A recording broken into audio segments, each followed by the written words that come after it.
Assalamualaikum warahmatullahi wabarakatuh.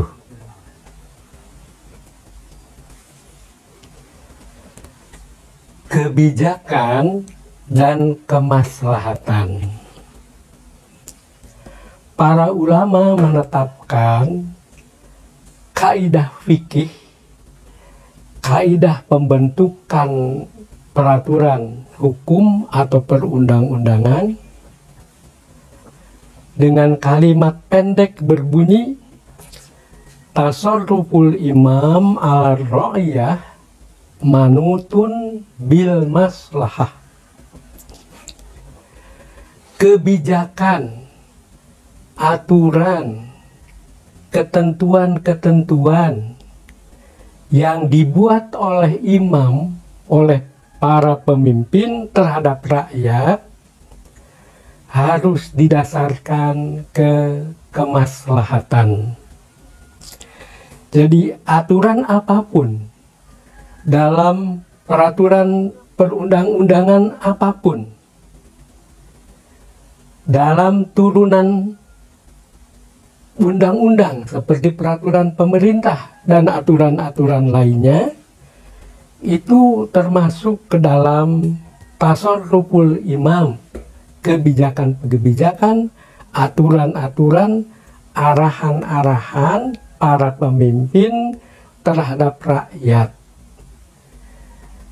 Selain soluha harus baik, ciri baiknya itu manutun bil maslahah, mendatangkan kemaslahatan. Apa itu kemaslahatan? Kemaslahatan adalah tegaknya, berlakunya, berlangsungnya yang ma'ruf, yang baik-baik, yang positif-positif, dan terjauh, terhindar dari yang negatif-negatif.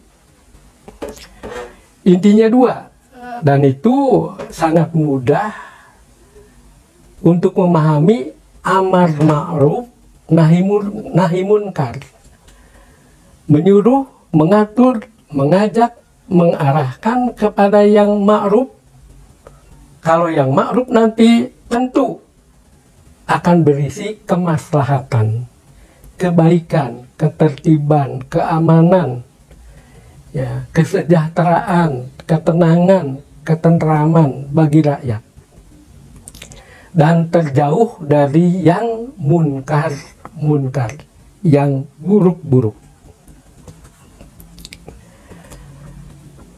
Bila tugas-tugas para ulil amri yang tadi terdiri dari kelompok ulama dan umaro dilaksanakan dengan sebaik-baiknya, niscaya akan terpelihara hubungan vertikal dengan Tuhan, dengan Allah Subhanahu wa Ta'ala, atau hablum minallah, dan sejalan dengan itu akan terpelihara pula hubungan sesama manusia yang baik, hablum minannas. Maka apapun ketentuan fikih, peraturan perundang-undangan harus ditujukan untuk bisa terwujudnya hubungan dengan Maha Pencipta, yang Maha Pencipta, yaitu Tuhan Allah Subhanahu wa Ta'ala, dan terpeliharanya hubungan-hubungan baik antar sesama manusia. Kalau itu terwujud, yaitu yang tegak adalah yang baik, lalu yang buruk bisa dihindarkan, itulah karakteristik pemerintahan umaro dan ulama, atau ulama dan umaro yang disertai dengan sepenuhnya beriman dan bertakwa kepada Allah, serta bertanggung jawab terhadap Tuhan Allah Subhanahu wa Ta'ala dan terhadap rakyat seluruhnya. Kita semua secara pribadi, keluarga, anggota masyarakat, bangsa, negara, semua unsur ulama, umaro perlu mengarah ke situ. Terpelihara hubungan yang baik dengan Tuhan, jangan sampai ada yang meremehkan, menganggap kecil, apalagi Tuhan tidak ada. Jangan sampai itu terjadi. Yang ada sama-sama taat dan takwa kepada Tuhan, kepada Rasul, dan kepada ulil amri. Yang tadi terdiri dari dua unsur, umaro dan ulama. Norma itu tidak hanya satu yang berlaku dan perlu mendapat perhatian, termasuk dalam menyusun peraturan perundang-undangan.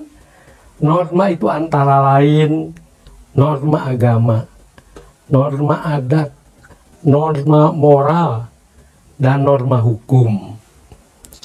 Norma hukum artinya apakah materinya berasal dari agama, dari adat istiadat, dari kaidah-kaidah moral, lalu diakomodasi, diatur, dan ditetapkan dalam aturan hukum, apakah tingkat undang-undang atau peraturan pemerintah atau peraturan lain.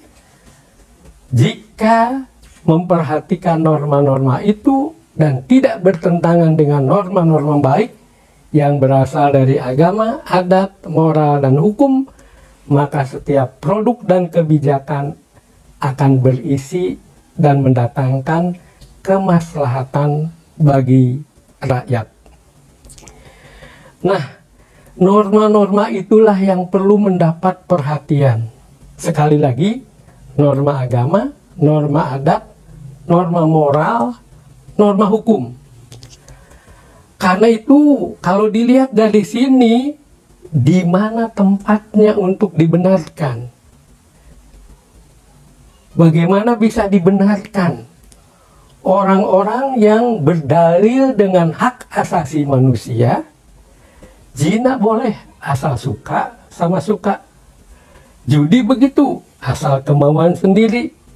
Minum minuman keras tidak masalah, asal kemauan sendiri. Lalu LGBT.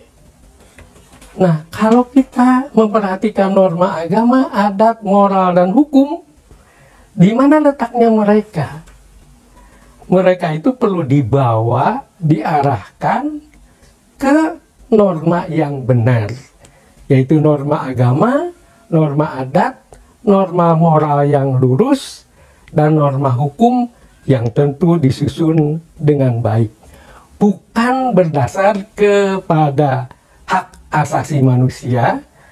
Ya, misalnya piagam PBB mengenai HAM itu buatan manusia.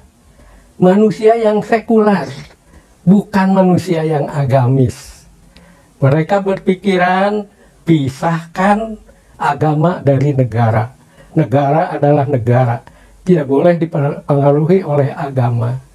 Nah, apakah kita akan berpatokan ke kaidah piagam PBB itu yang sangat mendewakan hak asasi manusia, tidak mengindahkan norma agama, adat, moral, dan hukum? Semoga kita, baik secara individu, anggota keluarga, anggota masyarakat, anggota atau lapisan dari bangsa Indonesia, serta warga negara dan pemerintah Indonesia, selalu dekat dengan norma agama, norma adat, norma moral, dan norma hukum yang lurus. Semoga. Wassalamualaikum warahmatullahi wabarakatuh.